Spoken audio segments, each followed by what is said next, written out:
And so fear, we are biologically programmed to feel fear because back in the day when there were saber-toothed tigers and things chasing us and we didn't have infrastructure to protect us, we had to run from animals. It was fight or flight, things that would eat us. And nowadays we don't have that. And so our biological responses are still in our system. And so we cannot eliminate fear. I get fearful, my fears are different from your fears, and your fears are different from this person's fears. But what we can do with fear is to befriend fear and then to change what that experience of fear is into something else.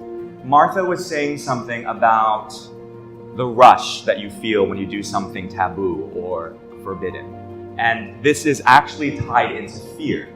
When we're afraid of being found out because our parents think that we've done something wrong, or we thought that, it's society will think that we've done something wrong, there's a rush.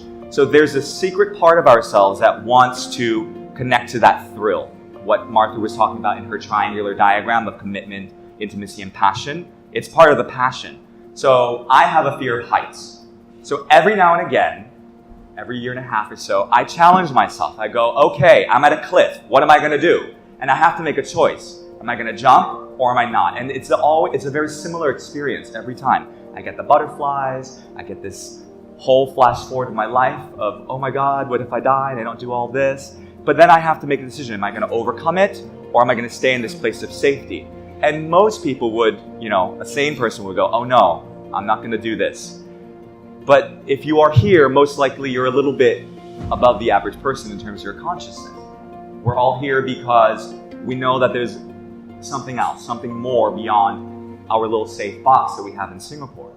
And so the more opportunities we can find to challenge our fears, our phobias, the more thrilling our lives will be. Because the energy of fear is a physical sensation that runs through our entire network, and then it's physical.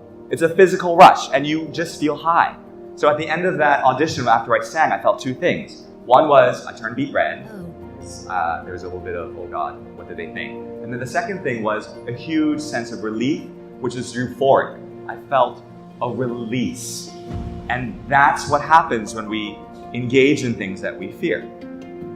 And in society, especially in the corporate world, all around the world, there is this stigma around being too mad, being too glad, and being too sad. This is a rhyme my teacher came up with. Mad, glad, and sad. If you're too mad, you don't agree with your boss on how they do things, and so you get into an argument, let's say.